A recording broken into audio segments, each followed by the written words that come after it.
Ahora sí. Vamos a compartir.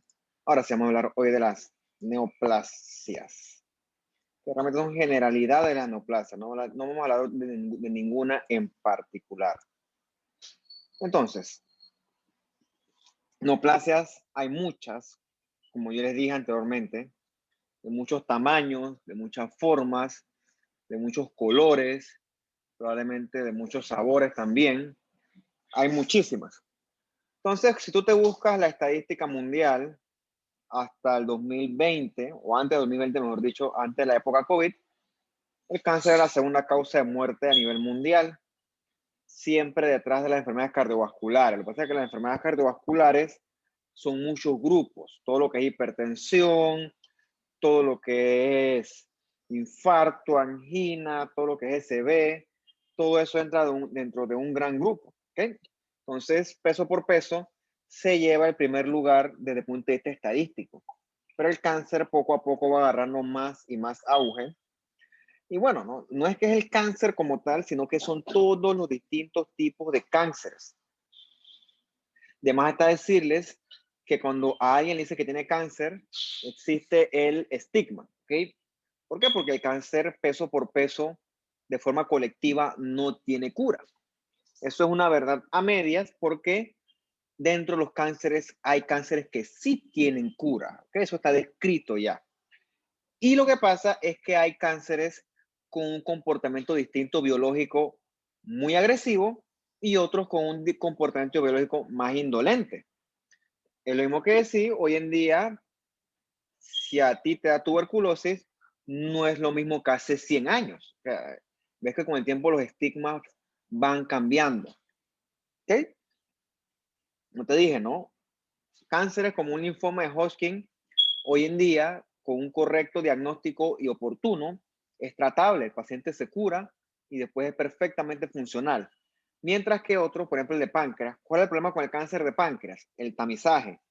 No puedes agarrar y tamizar un páncreas, no puedes detectar enfermedades premalignas, no se puede por su ubicación anatómica.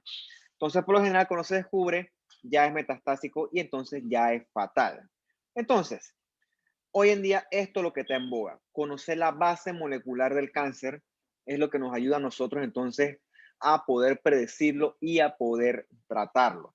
Entonces tú ves que esta estadística está medio viejilla del 2017.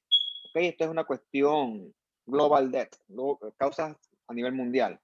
Ves que las cardiovasculares son el primer lugar, seguido de la neoplasia. ¿Okay? Y mira tú que aquí ni siquiera están las, mira tú, infecciosas. Están por acá abajo ya casi. Entonces, para que veas cómo una estadística ha cambiado.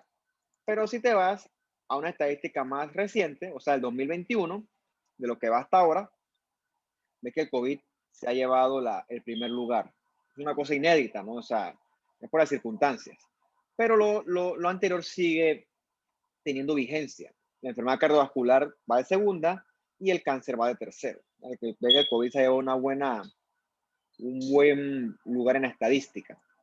Bien, no importa cuál sea el cáncer, qué tipo sea, qué tipo histológico sea, todos comparten ciertas características. No es que lo comparten a cabalidad, pero todos tienen cosas que se parecen. Entonces, en los cánceres, tú ves siempre que va a haber alguna especie de desorden relacionado con los genes, en menor o mayor medida. Y también es posible que encuentres mutaciones, en el DNA. En un momento se pensaba que eso ocurría exclusivamente a nivel genético. Pero si ustedes recuerdan la clase que yo les di al principio, donde hablamos de la epigenética, hoy en día se ha visto que muchos de los elementos del cáncer se desarrollan a niveles epigenéticos. ¿Se acuerdan cuando hablamos que no, que el genoma, no, un 80 y tanto por ciento, casi 90, está silenciado? Bueno, gran parte de eso se ha visto que tiene que ver con los factores epigenéticos. O sea, son tan importantes o quizás más importantes que los factores genéticos. Otra cosa importante es que la célula con ese defecto, al momento de dividirse, transmite esos defectos a las células hija. O sea que el cáncer, por así decirlo, se reproduce. Y otra característica importante es que en el cáncer, las células, por alguna razón, son más pudientes, ¿qué pasó? Son más pudientes que las otras células para poder sobrevivir y se adaptan con mucha más facilidad. O sea que son más, ¿cómo les digo yo? Son más vivas que las otras células no cancerígenas. Y entonces, cuando estudiamos las alteraciones epigenéticas, vemos, por ejemplo, eh, que eso le da al cáncer una maleabilidad que hoy en día por eso es que sigue siendo un dolor de cabeza, gracias a todas esas características, ¿no? Entonces, gracias, por culpa de esas alteraciones epigenéticas, el cáncer se hace resistente al tratamiento o también se le pone una respuesta al tratamiento. O sea, son cosas que van variando. Entonces, vamos a tratar de ir desglosando estas características una a una, tratando de hacer énfasis en realmente las que más nos interesan. Y tenemos que comenzar desde el principio, o sea, la nomenclatura del cáncer. Por ejemplo, que tenemos que y cosas inflamatorias infecciosas, rinitis, sinusitis, o sea, eso tiene su nomenclatura, o sea, la región anatómica y el itis que involucra infección, mejor dicho, inflamación o infección, si viene el caso.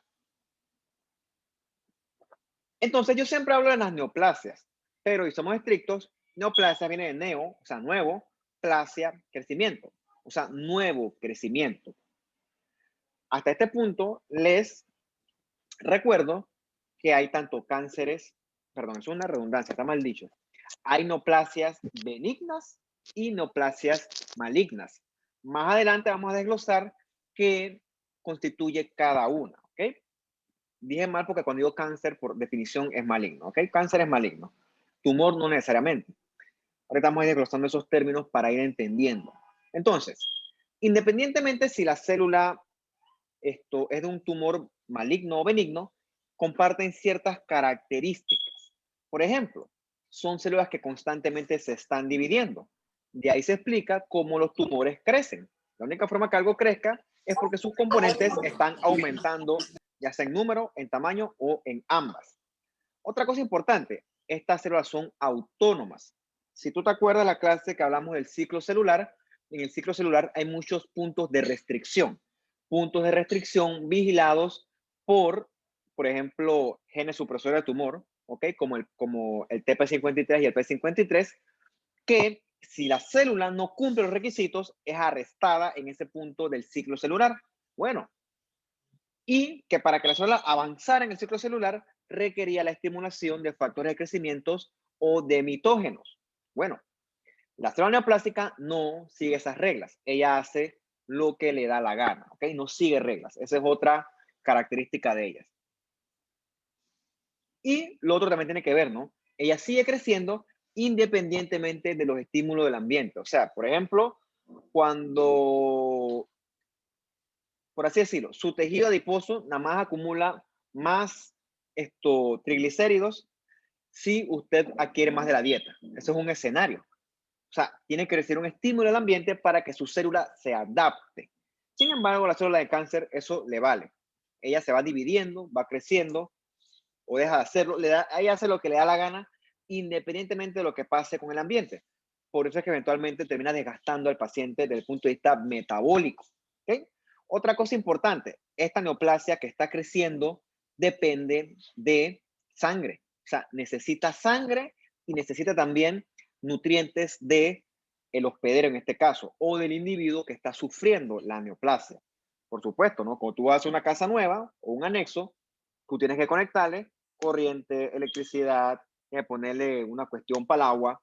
Así mismo, necesita la neoplasia su fuente de aporte nutricional y aporte sanguíneo. Y dependiendo del tipo de cáncer, también pueden requerir aporte hormonal. Entonces, usted irá viendo a lo largo de su carrera, dependiendo de qué rama elija, que a veces hablamos de neoplasias intraepiteliales, por decirles algo. Bueno, esas neoplasias intraepiteliales, como dice la palabra, están dentro de los epitelios. Cuando algo está dentro de los epitelios, realmente tú solamente lo ves es a nivel microscópico, o sea, es muy chiquitito para verlo. Entonces, eso entra dentro del rango de las cosas displásicas.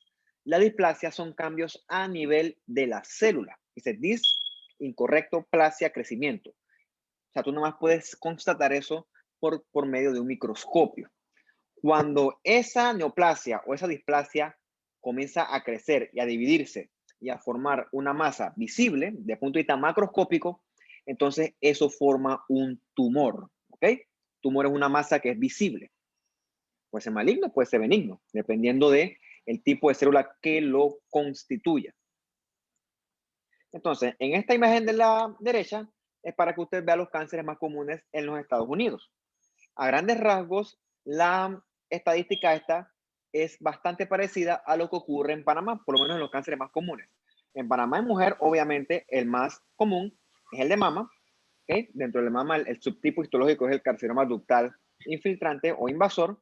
Y dentro de los hombres también aplica que el más común es el de próstata, o sea, el adenocarcinoma acinar de próstata. Quizá los otros subtipos sí varían, pero sí es cierto que esos subtipos son los más comunes tanto allá, en los Estados Unidos, como acá en Panamá. ¿Cómo diferenciamos un tumor benigno de un tumor maligno? Bueno, tienen ciertas características que lo diferencian. Quizás la más importante es el comportamiento clínico, o sea, qué ocurre con el paciente al momento del diagnóstico. Bien, siendo lógicos o pensando con el sentido común, un tumor benigno debe ser uno que biológicamente se comporte de una forma más indolente. Y eso es cierto. Por ejemplo, un tumor benigno, cuando tú lo ves al microscopio, las células no se ven tan malas, no se ven tan monstruosas, no se ven tan anaplásicas. Anaplásicas es de ana, de no crecimiento, o sea, un crecimiento que es completamente incorrecto. Son células que de hecho se parecen a su célula de origen. Entonces son células que a pesar de que crecen y se dividen, esto conservan esas características morfológicas. Otra cosa importante es que el tumor benigno se limita a crecer dentro de su órgano de origen. El mejor ejemplo son los leiomiomas del útero. Ellos crecen en el miometrio, no se extienden a otros órganos. Por lo tanto, si tú operas ese útero, lo sacan, ya la paciente se curó. O sea, no se riega en otras partes del cuerpo.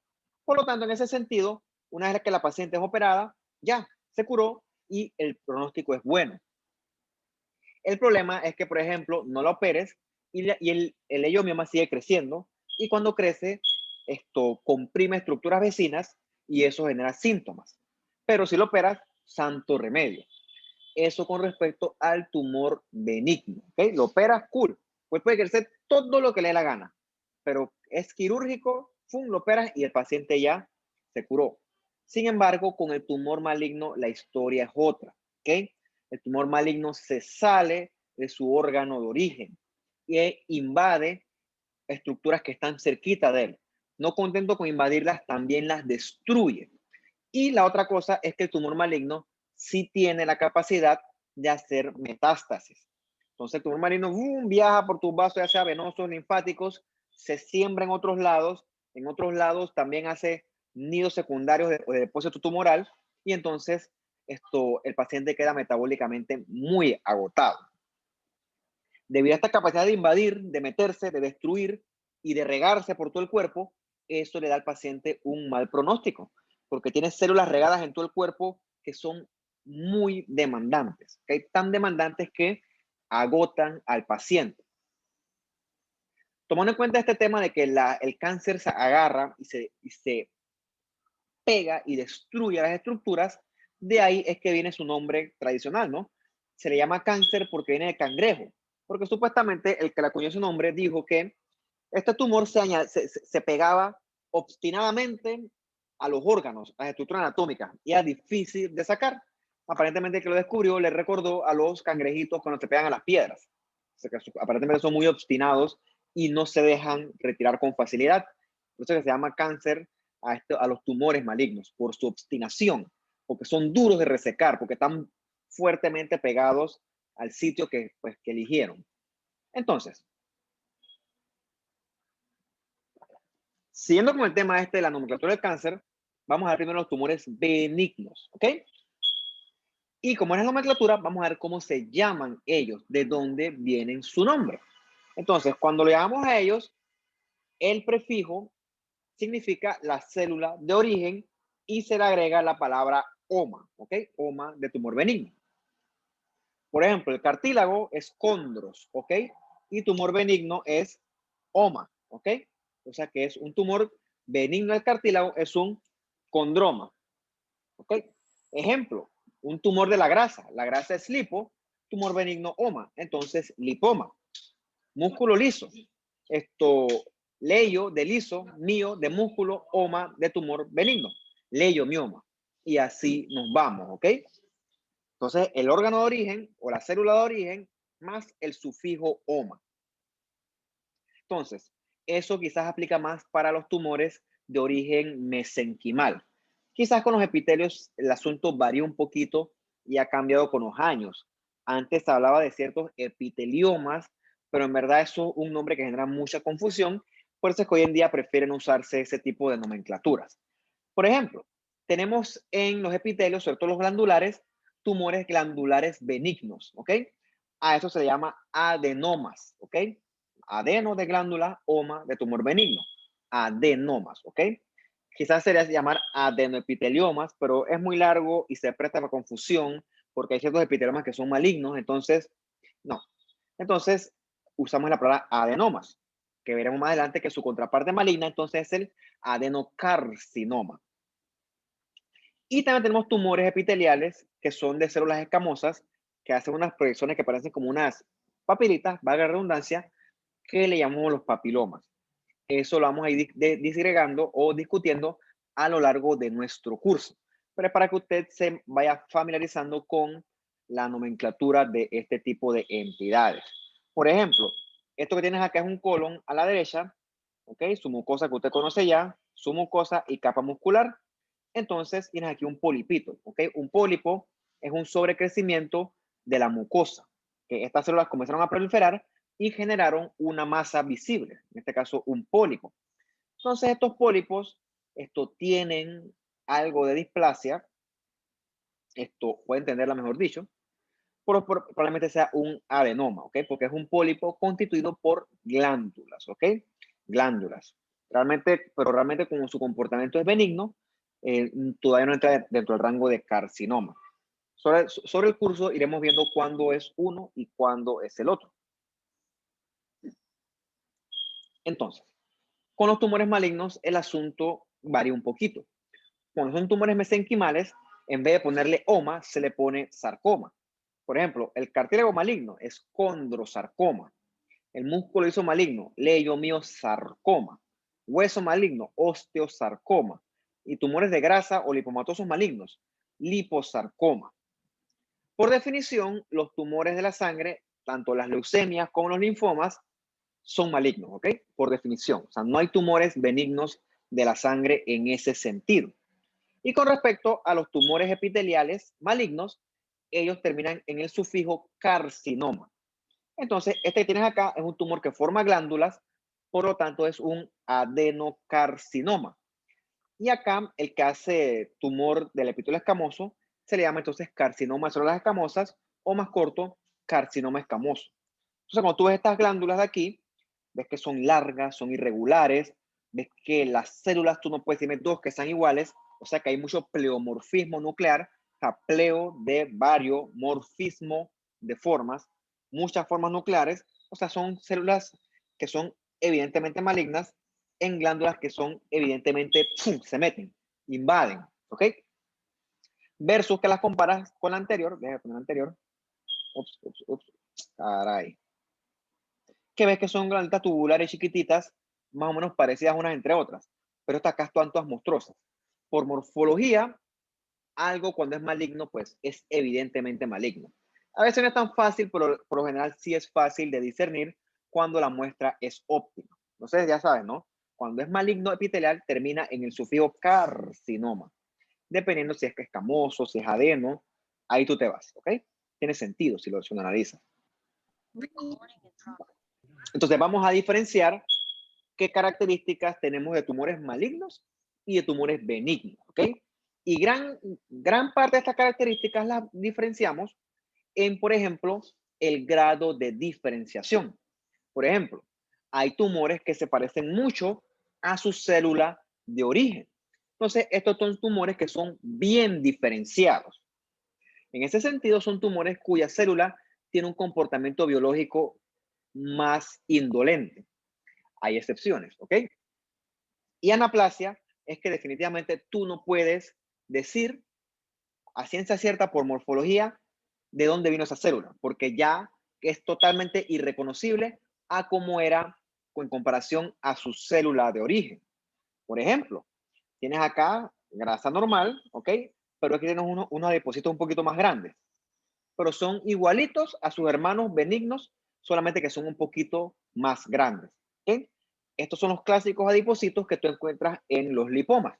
Simplemente son adipocitos un poco más grandes, que por eso es que el tumor crece, porque los adipocitos crecen de tamaño, pero en honor a la verdad son igualitos, ¿ok? O sea que son tumores que son bien diferenciados, porque morfológicamente la célula es muy parecida, por no decir idéntica, a su célula de origen. ¿Qué pasó, Sol? Entonces, versus esto que está acá abajo, que es un liposarcoma. En el liposarcoma, por ejemplo, esto que está aquí es un lipoblasto, ¿lo ves? Un núcleo grandotote. O sea, no se parece en nada a su célula de origen. Igual todos estos que están acá. Todas esas son células adipocíticas que son malignas, que ya se han transformado y no se parecen en nada a su célula de origen. Igual ves que unas son grandes, otras chiquitas. O sea, la variación en el núcleo, la variación en la morfología de la célula, todo va variando.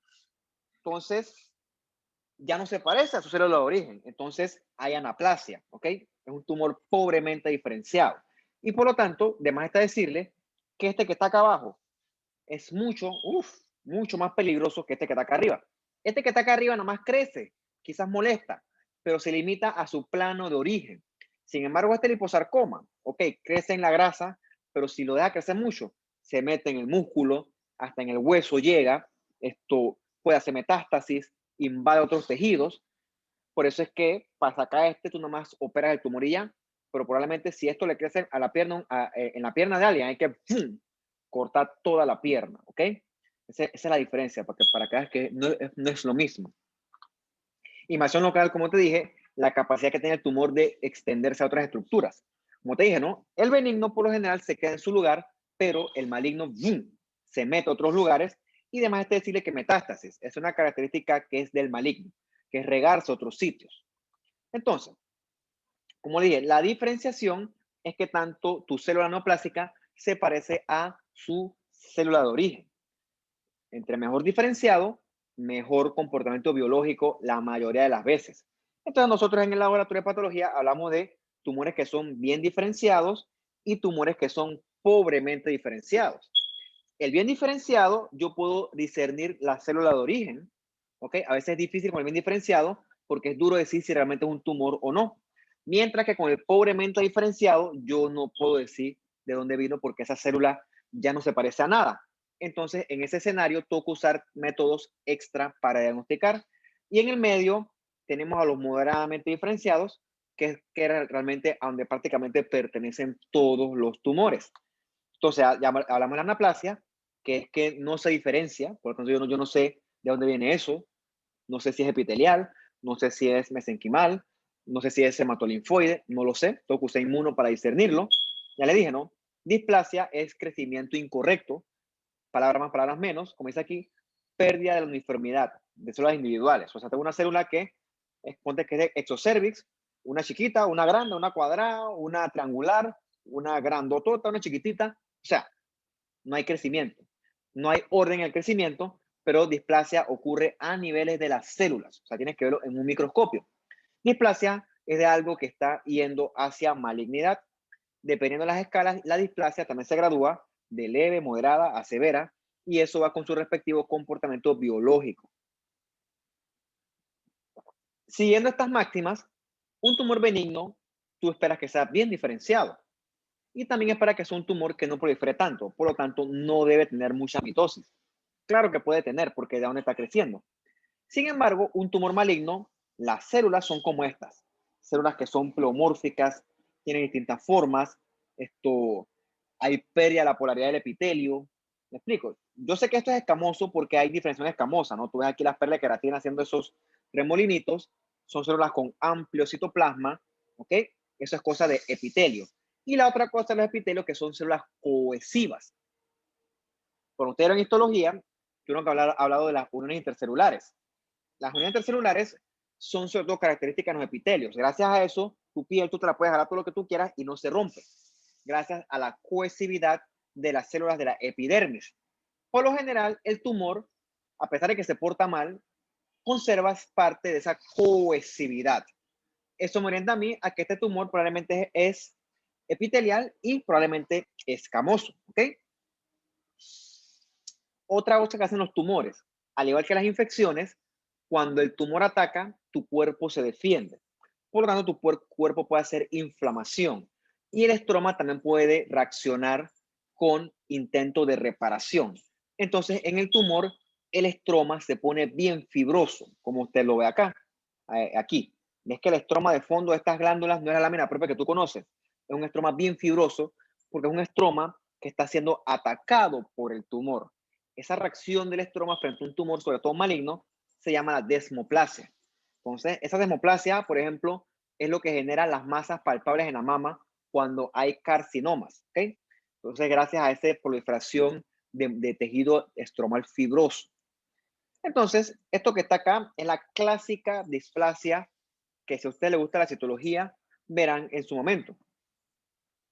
Esto que tienes a la derecha son células escamosas superficiales, algunas intermedias clásicas. ¿Ok? Células escamosas, epiteliales, bordes bien definidos, citoplasma amplio y núcleo central, redondito. Probablemente sean intermedias, las que son superficiales del núcleo chiquitito, picnótico. ¿Ok? Sin embargo, esto que está acá es el clásico coilocito. ¿Ok? El coilocito es el indicador de que un cambio celular producido por el virus del papiloma humano. Es un cambio citopático. Entonces, cuando esta célula es infectada por el VPH, aumentan de tamaño, es que son más rondotas, los núcleos se ponen más grandes, la membrana nuclear se pone irregular, ¿ok? Y el núcleo se pone sobre todo hipercromático, ves que es negrito. También puedes encontrar formas binucleadas como esta que está acá abajito. Y otra cosa característica es que aparece un halo perinuclear alrededor de la célula escamosa. O sea, todas estas características morfológicas te ayudan a ti a decir con seguridad, esto aquí a la derecha, esto es evidencia de infección por el virus del papiloma humano. Esto es un coilocito. En este caso, esto es de una lesión de bajo grado. El grado de displasia se puede poner peor y entonces yo puedo estar frente a una lesión de alto grado. En este caso, esta interpretación o diagnóstico se hace en base a las características morfológicas. Definitivamente, esto que está aquí a nuestra izquierda, yo izquierda porque para mí la izquierda, no se parece en nada a esto. Para que tú veas las características monstruosas que una célula va adquiriendo cuando se convierte en displásica / neoplásica. Cambia bastante. Como te dije, la anaplasia es que se pierde la diferenciación. Entonces, en anaplasia tú vas a encontrar pleomorfismo nuclear. Como te dije, pleo de mucho, morfismo de núcleo, muchas formas nucleares. ¿Qué es lo que tú ves aquí en el fondo de este tumor? Es que los núcleos todos son diferentes. O sea, mucho pleomorfismo. Otra palabra que es similar a ella es la atipia. O sea, que los núcleos son no típicos, o sea, que son atípicos. Otra cosa que tú encuentras son estas mitosis monstruosas. Usted sabe que la mitosis clásica son 2 sets de cromosomas. Entonces, en esta mitosis atípica, tú ves más de células con muchos sets de cromosomas, tripolares, tetrapolares. Entonces, además está decirte que una célula polar tiene 23 y 23, 46 cromosomas. Si es tripolar, tiene 23, 23, 23. Creo que eso da 69. O sea, para que tú veas lo monstruosa que es esa célula, ¿ok? Entonces, todas estas esquemáticamente una célula normalita y ves como la anaplásica parece una monstruo, es monstruosa. Y esas son cosas que se constatan a nivel de la evaluación microscópica de un tumor. ¿Okay? Por eso, miren, esto es bonito, por eso que me gusta la patología. La patología es bonita, pero para el que sabe ver.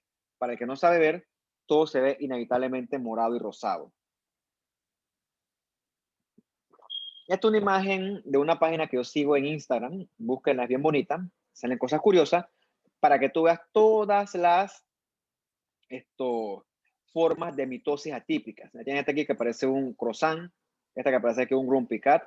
esta que parece un bebé supuestamente, esta que parece un árbol, miren esta que tiene un montón, 1, 2, 3, 4, 5, 6 juegos de cromosomas, esta es la que multipolar, la cantidad de cromosomas que hay en esta célula, eso se llama aneuploidía, que es cuando el número de cromosomas da a un múltiplo anormal, que no es de 23, son células monstruosas, y tienes esta clase que nosotros hemos agarrado a cada rato, que es la Mercedes-Benz, ¿ok? Una mitosis de Mercedes-Benz, que es la tripolar. Tienes 3 juegos de cromosomas. Eso es completamente anormal. Entonces, como esto es una mitosis, esa célula se está dividiendo y le está transmitiendo a sus celulitas hijas esa información monstruosa. Y esto se extiende, ¿ok? Esto se prolonga. Entonces, hablando de la invasión local, los cánceres sobre todo van creciendo, hablando de los malignos. El cáncer va creciendo y va destruyendo entonces las estructuras vecinas. ¿Okay? Por ejemplo, como te dije, ¿no? Un liposarcoma aparece en la grasa y cuando va creciendo se mete en el músculo esquelético, se mete en la fascia, etcétera, y si tiene chance, se mete hasta el hueso. Destruye, ulcera, es terrible los sarcomas. Este que está acá arriba es el clásico útero de por leiomiomas. ¿Okay? Este es un corte coronal. Probablemente esto sea la cara, quizás la anterior, no sé, no puedo decir si es anterior o posterior. La cosa es que esto es un corte coronal de un útero y tú ves los tumores que están dentro del miometrio. Son tumores de músculo liso. Son clásicos leiomiomas. Pueden crecer mucho, todo lo que tú quieras. Pero una característica importante de este leiomioma es que es un tumor que es circunscrito. O sea, bordes bien definidos y por mucho que él crezca, él se mantiene dentro del útero.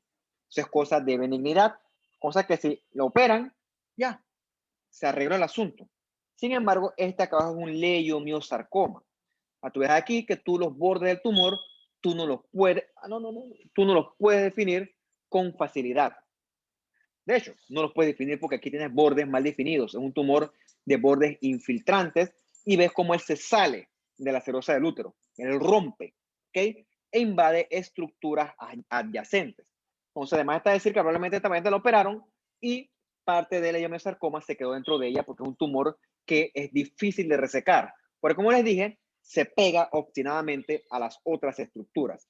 Eso es característico de un tumor maligno, ¿ok? Completamente diferente. Ambos son tumores, pero son completamente diferentes desde el punto de vista morfológico. Ok, no tengo que leer más, ya lo...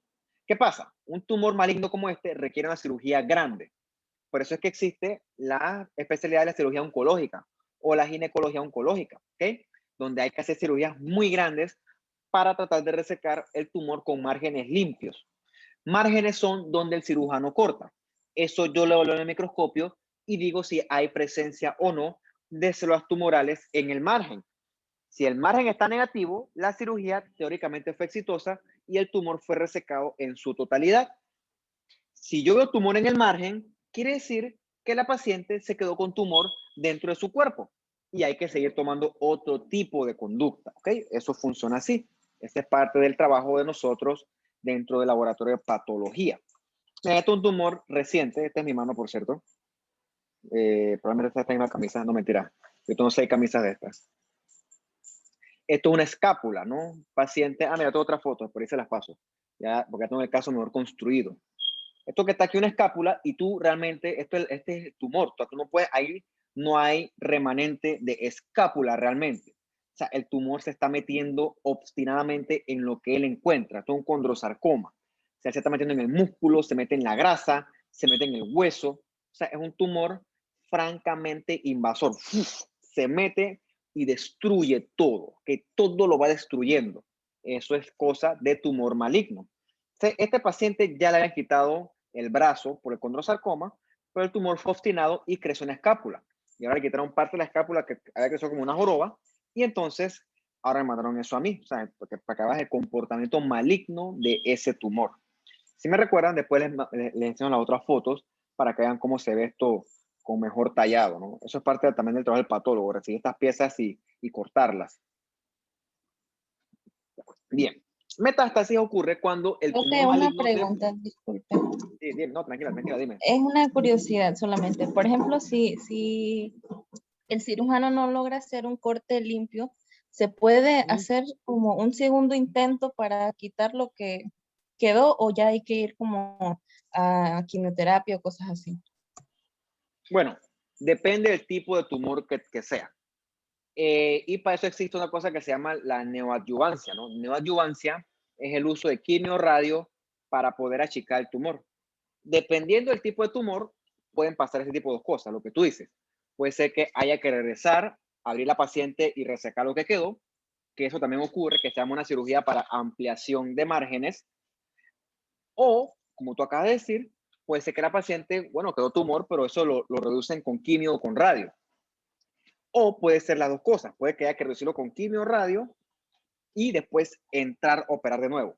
Cualquiera de los tres escenarios son válidos, cualquiera puede ocurrir, pero eso depende, te digo, del tipo de tumor. Por ejemplo, hay tumores como los carcinomas vasocelulares de la piel, que realmente ellos, su comportamiento es más indolente y ellos con terapia biológica, aunque el margen sea positivo, esto no recidivan, ¿ok? No hay que hacer otra cirugía a menos que el tumor sea obstinado y se meta mucho. Para otros que sí requieren unas terapias que sean más agresivas, con quimio, radio y cirugías más grandes.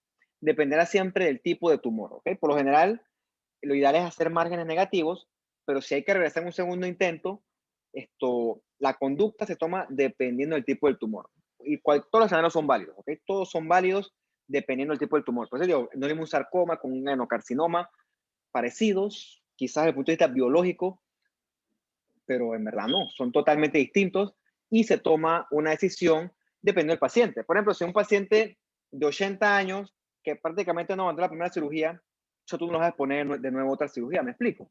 Entonces, ahí también entra, aparte del mismo tumor, entra también el criterio clínico y la indicación con respecto al paciente. Ahí la cosa se hace un poquito personalizada dependiendo del caso en cuestión, pero todas son posibilidades válidas. Yo también tengo una pregunta. ¿Puede regresar a la Dime, imagen anterior? ¿Cómo usted esa. diferencia en sí para darle el nombre en una muestra así como la que tiene en la foto? ¿Para saber qué es un condrosarcoma? Exacto, o sea, porque como Ah, no diferencia si acaso de dónde viene, ¿no? El origen para darle el nombre, ¿cómo usted sabe? ajá. Pero ese lo sé porque ya te dije, ¿no? El paciente le quitaron el brazo anteriormente, o sea, ya tiene un antecedente de condrosarcoma. Por eso es que yo lo sé. Pero Chuchi, tú me mandas esta vaina así y yo te voy a decir, ay, a la vida, tú me vas a mandar a estudiar a mí. O sea, yo tengo que ver el microscopio, yo tengo que hacer un match entre lo que yo he estudiado y la morfología del tumor original y ahí yo voy viendo. Entonces, la respuesta es estudiando, ¿ok? A mí me toca estudiar. Así ves, parece esto. Y cuando yo hago un match por morfología, entonces yo le mando inmuno, si hace falta, para comprobar si en realidad es un tumor, por ejemplo, con diferenciación de músculo, si es un tumor epitelial, si es un tumor linfoide. Para eso se usa la inmuno. La inmunistoquímica nos ayuda mucho en eso.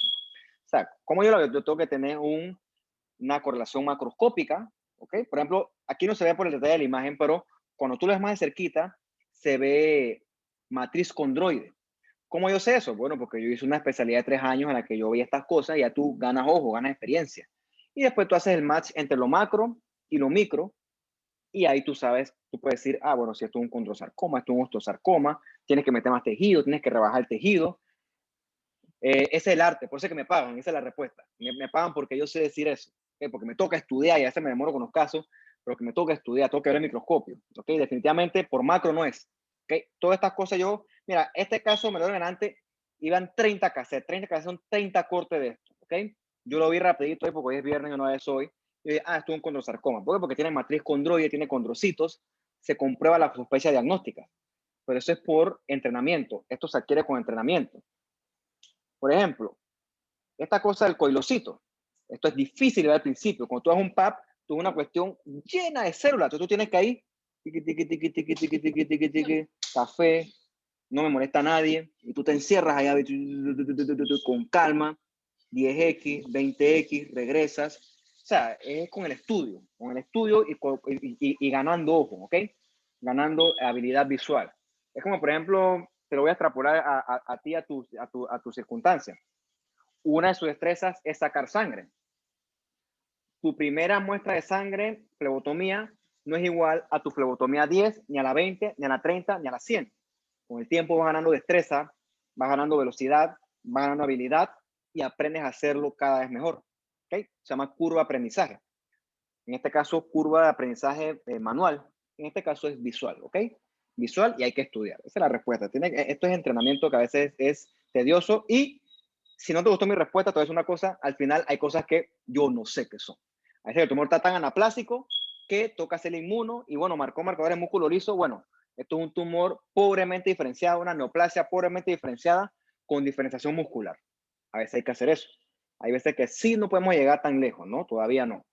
Por eso es que tú vas a ver que no solamente es H&N, inmuno, hay pruebas moleculares, hay biología molecular, hay un montón de cosas que nos ayudan a nosotros a hacer un diagnóstico correcto.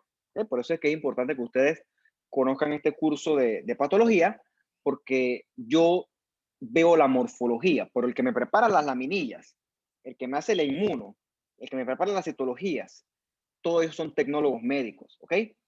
Yo no tengo nada que ver con lo que hacen ellos, yo recibo las laminillas, yo las interpreto, pero toda esa preanalítica, que es la parte esa, eso es de ustedes, ¿ok?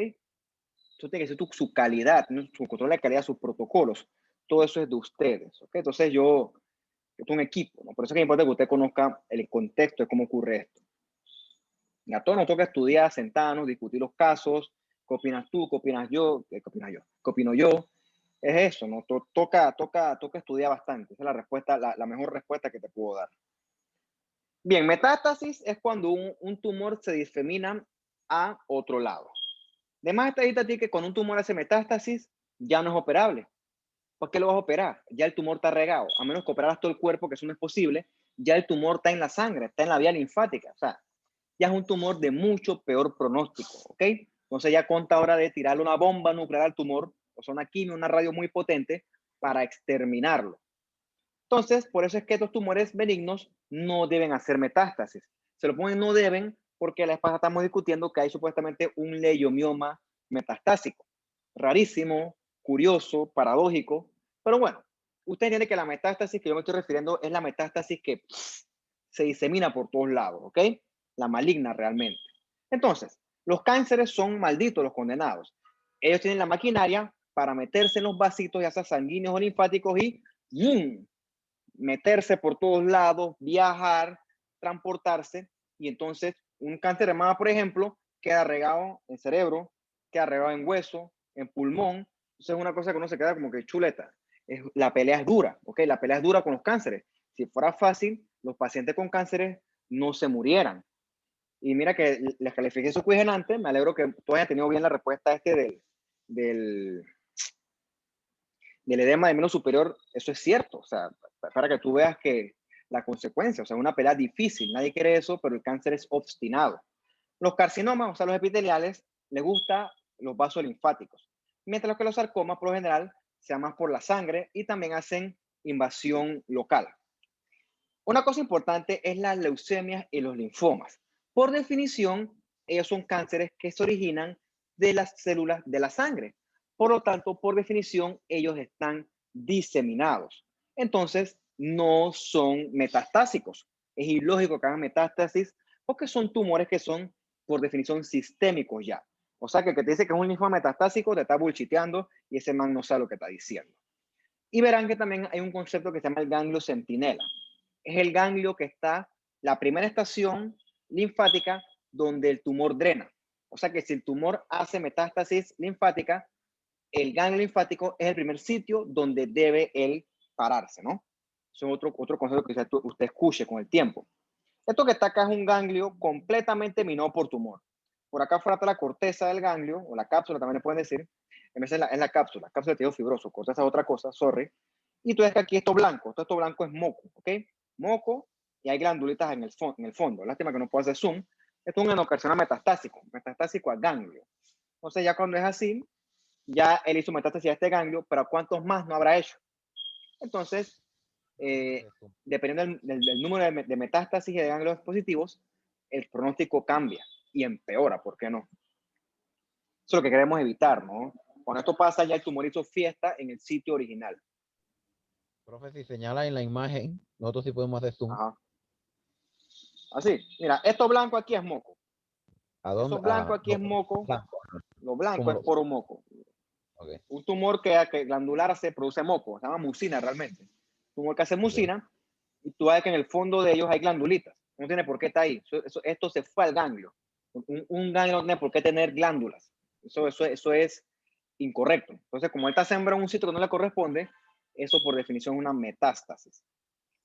Entonces,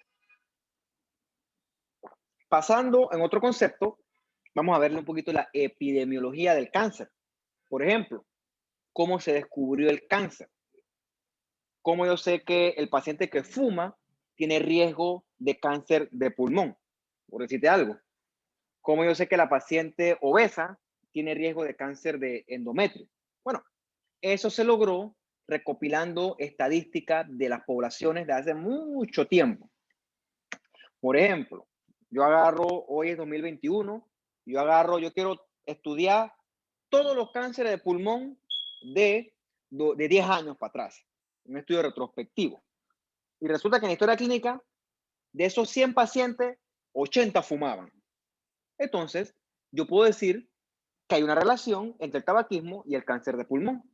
¿Okay? Estadísticamente, eso está demostrado. ¿Okay? Entonces, eso te quiere decir a ti que no solamente el tumor o el cáncer como tal se asocia con cambios genéticos y epigenéticos.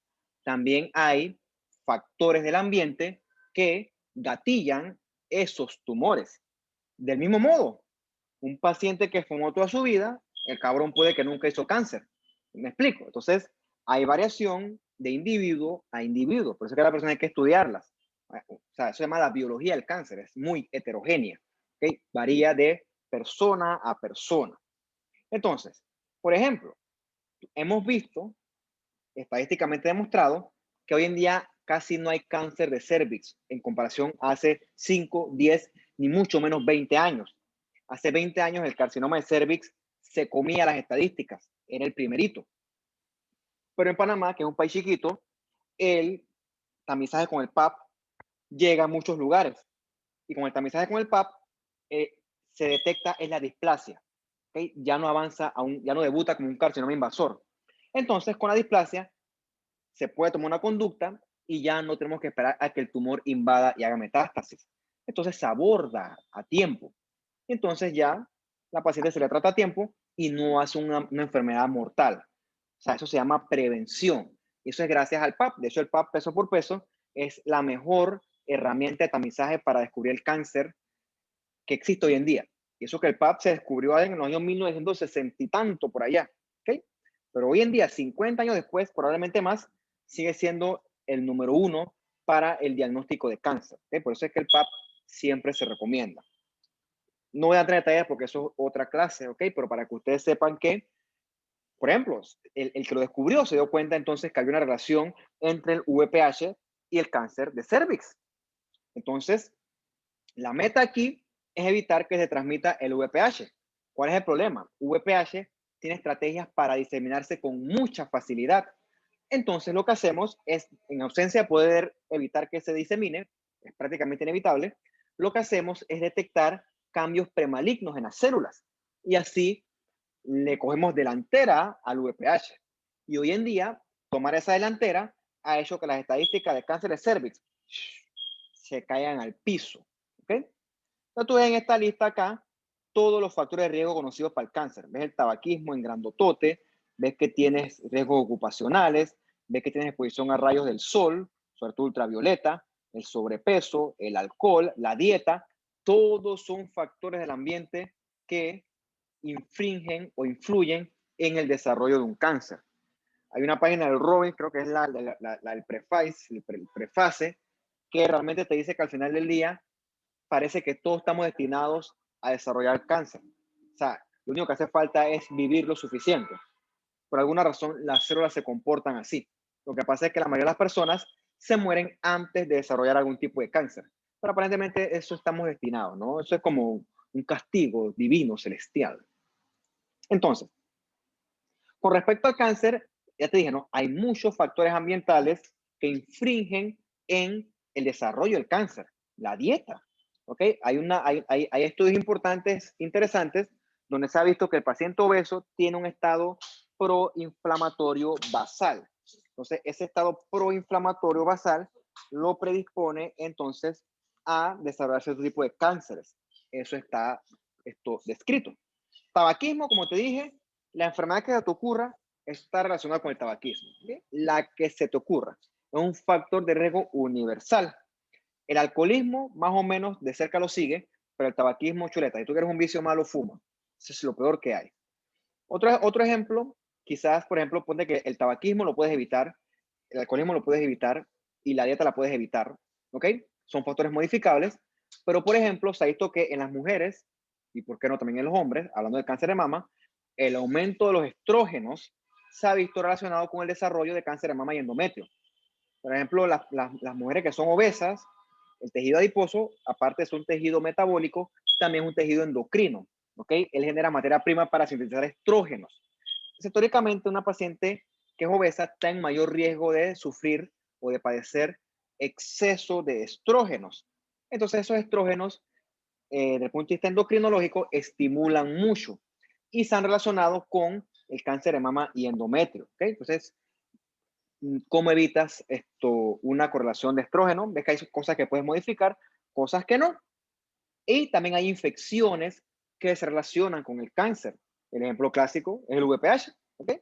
VPH, virus del papiloma humano, está relacionado con desarrollo de cáncer, virus de Epstein-Barr, virus del herpes 8 en el sarcoma de Kaposi, tira línea. Entonces, otro factor de riesgo para el cáncer reconocido es la edad. ¿Ok? Entre mayor el paciente, mayor riesgo de desarrollar cáncer. Por eso que tú ves que cánceres de los jóvenes de 30 para abajo existe, pero no es lo más común. ¿Okay? Sin embargo, cuando te vas de los 50 para arriba, sí agarra mucho auge. ¿Okay? Cuando verás las estadísticas, la mayoría de los cánceres ocurre en este rango, 55 a 75 años. ¿Por qué ocurre eso? Porque esas células de ese paciente de 75 años tienen muchas más mutaciones que, por ejemplo, las mías a mis 31 años. Así como tú envejeces, tus células también van envejeciendo y cuando van envejeciendo van acumulando mutaciones. Y esas mutaciones predisponen a un mayor riesgo de salirse de control en el ciclo celular y cuando sale del ciclo celular de control, cáncer, ¿ok? Y la otra cosa es que con el tiempo tu sistema inmune y el mío también va bajando de calidad, ¿ok? Entonces el cáncer evade con mucha más facilidad ese sistema inmune.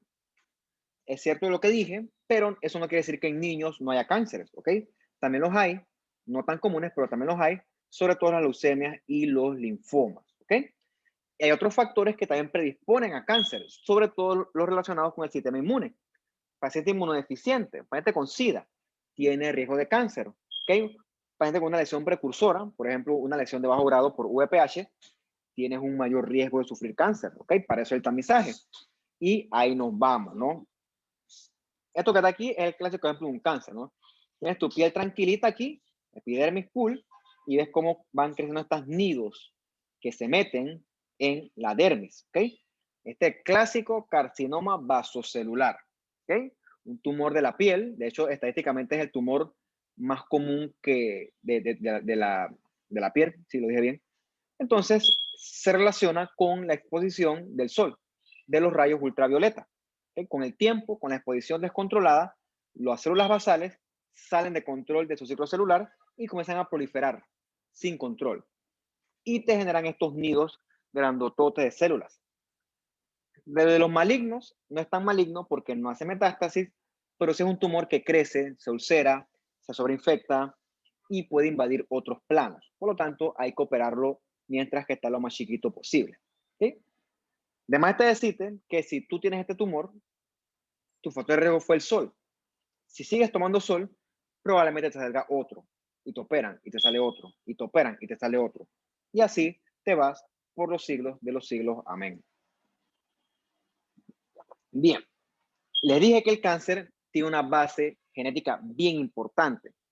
Una base genética cuya literatura, chuleta, agarra de aquí hasta arriba de un edificio de 50 pisos y le da como 3 vueltas. Hay muchísima literatura con respecto a los genes del cáncer. Y entonces hoy en día conocemos, y lo conocemos también, que hasta se pueden agrupar en ciertos grupos específicos. Quizás algunos de ustedes hayan escuchado de ellos. Por ejemplo, están los oncogenes, ¿ok? Son genes que promueven el crecimiento de las células. En este caso, lo promueven de forma descontrolada. El oncogen es malo. La contraparte buena del oncogen es el proto-oncogen. El proto-oncogen es un gen que promueve el crecimiento de la célula en base a un estímulo, ¿ok? El oncogen hace lo mismo, pero él no necesita el estímulo. O sea, él hace lo que le da la gana. También conocemos a los genes supresores de tumor. Hacen lo contrario. Son genes que evitan que la célula crezca de forma descontrolada. También conocemos genes que regulan la apoptosis. Si yo agarro una célula y le elimino la apoptosis, prácticamente esa célula va a ser inmortal. Y tenemos otros genes que regulan la interacción de las células del individuo con el cáncer. Esos genes son importantes sobre todo para la vigilancia inmune. Entonces, con el estudio de todos estos tumores, se ha descrito en ciertos tumores genes ya identificados. Por ejemplo, en el retinoblastoma, el gen es el RB, ¿okay? El que está mutado. En el melanoma es este CDKN2A, que está mutado. En los tumores de mama y ovario son estos BRCAs, están mutados, eso está bien descrito, ¿ok? Probablemente hace 30 años no era así, hoy en día la literatura sigue aumentando y cuando conoces estos genes, eso te amplía la posibilidad de dar terapias dirigidas. Bien. Dijimos que en el cáncer pueden estar dañados los genes, pueden estar lesionados, pueden estar alterados. Entonces, esos cambios, esas alteraciones son las famosas mutaciones. Mutaciones hay de muchos tipos. Para entender a ciencia cierta cómo funciona una mutación, lo primero que tú tienes que entender es la parte de la biología molecular. Tienes que comprender la estructura de nuestros ácidos nucleicos, ¿ok? Tienes que saber que en el DNA están los nucleótidos, ¿ok? Esa cosa es que adenina, timina, bla, bla, bla. Bueno, hay mutaciones donde solamente cambia un nucleótido por otro o una base hidrogenada por otra. Mutaciones light, ¿ok? Que van desde aquí, desde la misma cadena. Pero hay otras mutaciones mucho más dramáticas que cambian la misma estructura del cromosoma, que es lo que veíamos nosotros en las mitosis estas atípicas. Por ejemplo, eso es como decir que a mí me quiten un pedacito de la uña a decir que me quiten todo el brazo, ¿ok? Para ti son cosas que son dramáticamente distintas, pero lo mismo ocurre con el ADN, ¿okay? Pero como no se ve, quizás no es tan dramático. Pero decir que aquí cambia un nucleótido es tan catastrófico como decir que cambia el mismo cromosoma. O sea, el asunto es bien delicado, ¿okay? Entonces, eso se ha comprendido con años de estudio del comportamiento biológico del cáncer. Gracias a eso, se han descrito anomalías genéticas bien descritas en ciertos cánceres. El mejor y más bonito ejemplo de esto es el cromosoma Filadelfia de la leucemia mieloide crónica. De ello vamos a mencionarlo más adelante. Lo cierto es que estos cambios a nivel genético solamente llegaron para hacer daño. ¿Por qué? Porque por alguna razón estas mutaciones le dan una ventaja a la célula neoplástica para sobrevivir. O sea, eso es como que un deportista consuma esteroides, por decirte algo, o alguna droga que incremente su rendimiento. Es trampa, ¿ok? Entonces el cáncer hace trampa. El cáncer hace cosas que le dan ventaja con respecto al resto de las células. Okay, vamos a dar un poquito de agua y sigo. Ya me acabé esto acá. Sí, positivo por acabado. ¿Qué pasó, Sol? ¿En qué andas? ¿Estás portando bien?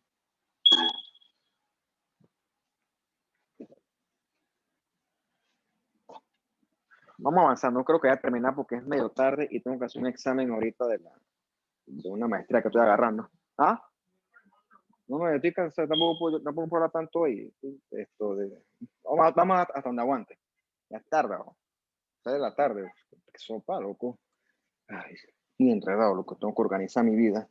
Estoy organizado, lo que pasa es que surgen cosas inesperadas. Eso es Eso es característico del mundo de la salud. Y mira, se subió de nuevo, se subió a la cocina de nuevo. Qué mal comportamiento. Bien, vamos a hablar un poquito de las mutaciones. Tú verás esto, que existen las mutaciones driver, ¿ok? Siempre le pongo driver porque realmente nunca he encontrado una traducción en español que me llene. Encuentras esto, yo la puse por acá, yo la copié aquí en las notas, si no me equivoco, no, me equivoco. Bueno, busca la mutación driver en español y verás el término, no me gusta, siempre lo hago como mutaciones driver. Bien, la mutación driver altera la función del gen del cáncer, ¿ok? Teóricamente le da a una célula neoplásica capacidad de progresar en el cáncer. O sea que es como que aumenta esa posibilidad de convertirse en cáncer. Esto es sintéticamente o sintetizadamente lo que hace una mutación driver. Por lo general, estas son adquiridas, pero también pueden ser heredadas.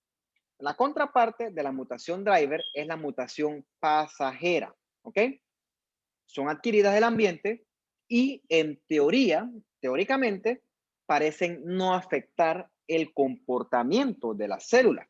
¿Okay? Eso vamos a ver más o menos cómo ocurre más adelante. Estos son conceptos difíciles. O sea, si a ti te interesa, te exhorto a que lo leas, porque esto requiere que tú sepas bucobiología celular y molecular. Yo sé un poquito, pero no sé mucho, y por eso yo sé que a veces los conceptos no quedan. Esto yo lo tengo que leer bastante, estudiar, y aún así me cuesta. En este sentido, la mutación Passenger parece no ser inocente. Perdón, parece ser inocente. Parece como que la driver es realmente la mala. Pero hay ciertas condiciones donde esta mutación Passenger sí hace estragos, ¿no? Esta sí se traduce porque esta es mutación pasajera. Por ejemplo, la mutación Passenger se asocia con carcinógenos. ¿Qué es un carcinógeno?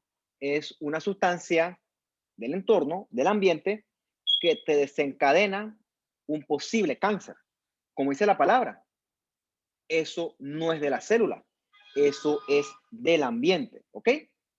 Eso es del ambiente. Por ejemplo, tú tienes un paciente que desarrolló un tumor maligno de la piel, como el melanoma, que es el más maligno de todos, gracias a la influencia de los rayos ultravioleta. O sea, los rayos ultravioleta indujeron un daño al DNA en el melanocito de este paciente que propició a que éste desarrollara un melanoma. Estas mutaciones Passenger también le dan al tumor cierta ventaja para que éste se vuelva resistente al tratamiento. Entonces ya ves que existen distintos tipos de mutaciones. Unas son propias de la célula y otras vienen del ambiente. De más está decirles que pueden coexistir las dos, ¿ok? El cáncer se caracteriza por eso, por ser macroscópica, biológica, genética, epigenética, celularmente monstruoso, ¿ok? La palabra la mejor que se me ocurre. Bien. Tenemos estas otras mutaciones puntuales que pueden o que producen, mejor dicho, genes defectuosos. Estos genes defectuosos activan o desactivan proteínas. Por ejemplo, antes les mencioné yo que el proto-oncogen normalmente favorece que la célula prolifere y se divida en base a un estímulo. O sea, el proto-oncogen está cool. El proto-oncogen es bueno porque es cierto que nuestras células también tienen que crecer. Y el proto-oncogen lo hace bien en base a un estímulo externo del ambiente. Una mutación puntual en un proto-oncogen puede hacer que este se transforme en un oncogen. ¿Okay? Entonces, el oncogen produce proteínas con ganancia en la función. Entonces, hacen que la célula prolifere sin control. Por ejemplo, ¿cómo hacen esto? Alterando, por ejemplo, los residuos aminoácidos. O sea, te cambian una base nitrogenada y ya eso altera toda la actividad de la célula. Eso sí entra bien del campo de la biología celular, pero yo nada más se los menciono, ¿no? Un ejemplo, una mutación puntual clásica es de este gen RAS, ¿ok? Ese gen RAS es probablemente el gen mayor, estadísticamente el más mutado en todos los cánceres de los seres humanos, obviamente, ¿no? Ese gen RAS. Casi en todos los cánceres, ese gen RAS está mutado. Eso ya está demostrado. Así como hay mutación puntual en el proto-oncogen, también puede haber mutación puntual en el gen supresor de tumor. Y esa mutación puntual hace que el gen supresor de tumor deje de cumplir su función. Recuerda que normalmente el gen supresor de tumor evita que la célula prolifere sin control. Pero si tú agarras ese gen supresor de tumor y clácata, lo tumbas, la célula dice, uff, hace lo que me da la gana. Ejemplo clásico para que lo entiendas.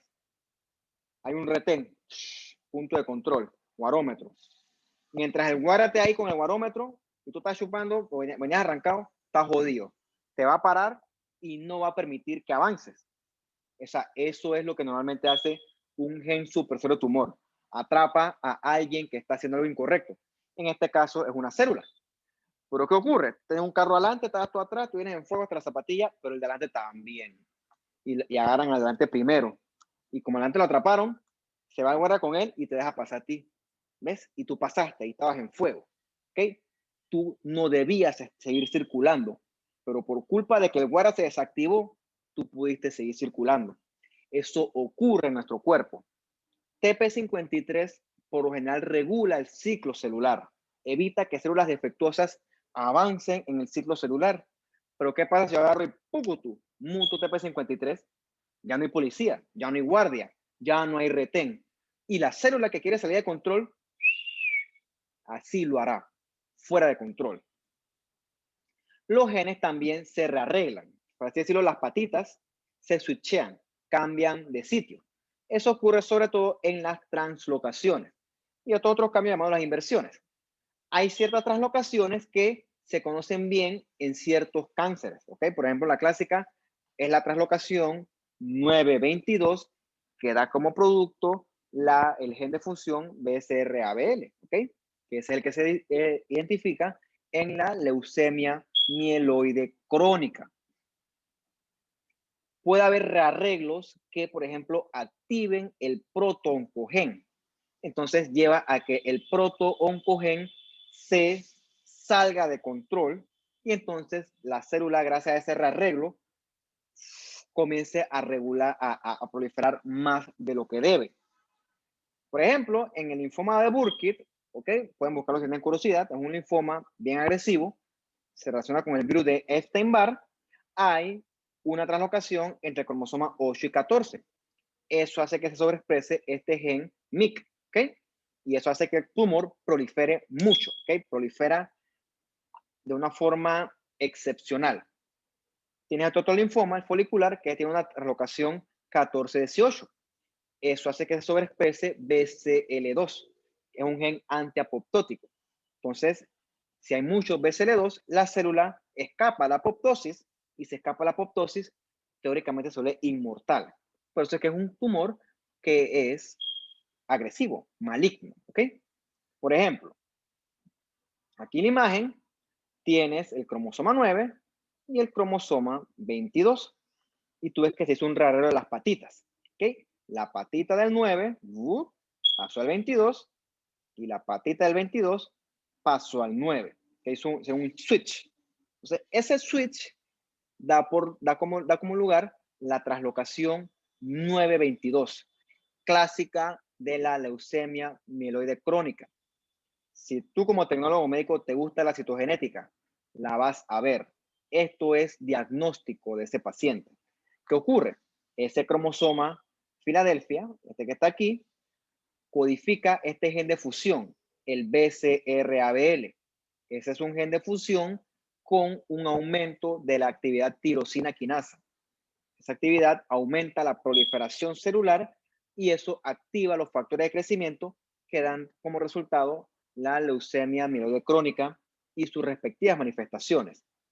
Todo ese cáncer que te estoy describiendo ocurrió por esto, porque hubo un switch de patitas entre cromosomas, o sea, porque hubo una translocación. ¿Ves? Un cambio en cromosoma que nos dio todo este resultado fatal. Y aquí el mismo ejemplo, pero nomás que ocurre en el Burkitt, ¿no? Una translocación del 8 con el 14 y eso da como resultado, perdón, este gen MYC, ¿okay? Un cogen MYC. Bien. Como te dije, ¿no? Estos rearreglos también pueden crear proteínas quiméricas. Quiméricas quiere decir que son proteínas monstruosas. sea que la quimera es un monstruo mitológico con cabeza de león, ¿cabeza de qué era? De humano. Bueno, es un monstruo que tiene muchas, cuerpo de león, alas de águila y creo que cuerpo de humano. Digo, cabeza de humano, búscalo. La cosa es como un monstruo hecho de muchas partes de animales, o sea, una quimera. Bueno, puedes tener también proteínas quiméricas, ¿ok? Por ejemplo, cuando se hace la translocación 922, esto es un cariotipo de una leucemia 9 crónica, ves que hay el switch de la patita del 9 con el del 22, entonces eso da como resultado el gen de función este BCR-ABL, ¿okay? Es un gen quimérico, eso antes no existía. Eso se codificó gracias a esta translocación. Y ejemplos similares están descritos en otros linfomas, en otras leucemias y también en ciertos sarcomas. Hay otro cambio a nivel de los genes que son las deleciones, ¿ok? Que es que morfológicamente se pierde alguna parte del gen, ¿ok? Esa parte que se pierde del gen está relacionada a ciertos cánceres. Por ejemplo, tú puedes tener una parte del gen que se pierda y eso provoca pérdida de la función de algún gen supresor de tumor. Entonces, todas estas cosas que yo mencioné hasta el momento, el problema es que pueden coexistir. Por ejemplo, puede coexistir una lesión con una mutación puntual que al final del día inactiven un gen supresor de tumor. Esta imagen que está acá es un ojito que es chiquito porque ves que mide 2 milímetros, ¿ok? De la córnea acá adelante, de la esclera acá atrás, está aquí el nervio óptico, ¿ok? Lo negro es el coroides, y aquí ves esta bola blanca, ese es un tumor, ¿no? Que surge de la retina, es un retinoblastoma, es un tumor que sí clásico, pero clásico no es correcto, es un tumor esperado en la infancia, ¿ok? Ese retinoblastoma se relaciona con esta pérdida del 13q14, ¿ok? Cuando se pierde eso, se genera este gen RB, ¿ok? Y eso da lugar a la formación de estos tumores malignos. La cura hoy por hoy es la enucleación, en quitar el ojo al paciente. Y también está la deleción del 17p, ¿ok? No sé si usted conoce esto de QP, esas son las patitas de los cromosomas. Esa deleción da como resultado la pérdida del TP53. Cuando se pierde esto, se pierden los policías, ¿okay? Ya no hay vigilancia. Recuerda que este peso por peso, el TP53, es el gen supresor de tumor más importante, también llamado el guardián del genoma. Bien, los genes también pueden amplificarse, ¿no? ¿Ok? O esas amplificaciones, por ejemplo, pueden transformar un protooncogen a un oncogen. Entonces, por culpa de esa amplificación o producto, se generan muchas copias del gen. Eso tú lo puedes ver, por ejemplo, por técnicas de hibridación. Eso, para el que le guste citogenética, también se ve en microscopios de estos de fluorescencia. Por ejemplo, este que está aquí es un cáncer de mama, este es un in situ. Ves que está limitado al ducto, que son las células neoplásicas, en el centro está la necrosis central, valga la redundancia. Ellos pueden amplificar genes, por ejemplo, el HER2. Eso se puede mostrar por métodos de inmunistoquímica, como está acá abajo. Entonces, los tumores que sobreexpresan HER2 son tumores que responden bien a la terapia hormonal. Entonces, un carcinoma de mama HER2 positivo, teóricamente, responde mejor al tratamiento, ¿ok? Y se le puede dar terapia dirigida. Entonces, es un ejemplo de cómo detectar una amplificación de un gen puede servir para tratamiento o, como en el caso de este neuroblastoma, detectarse estos genes te habla de que es un tumor que tiene peor pronóstico. Entonces, determinar esto te ayuda para dar tanto tratamiento como pronóstico también. La aneuploidía, como te dije, es cuando el número de cromosomas es diferente a un múltiplo de 23. Acuérdate que nuestros cromosomas son múltiplos de 23. 23, 23, 46 en las células diploides, 23 solo en las haploides. Las células del cáncer hacen lo que le da la regalada gana. Del mismo modo, tienen números de cromosomas anormales y por lo general son aneuploides, ¿ok? Sobre todo los carcinomas. Eso ocurre porque a nivel de los checkpoints, la célula hace lo que le da la gana. Probablemente no tiene vigilancia de P53. Entonces, gracias a esas aneuploidías o producto de esas aneuploidías, tú ves exceso de copia de oncogenes. O sea, con muchos oncogenes y sin gen supresor de tumor. sea, son cosas realmente monstruosas.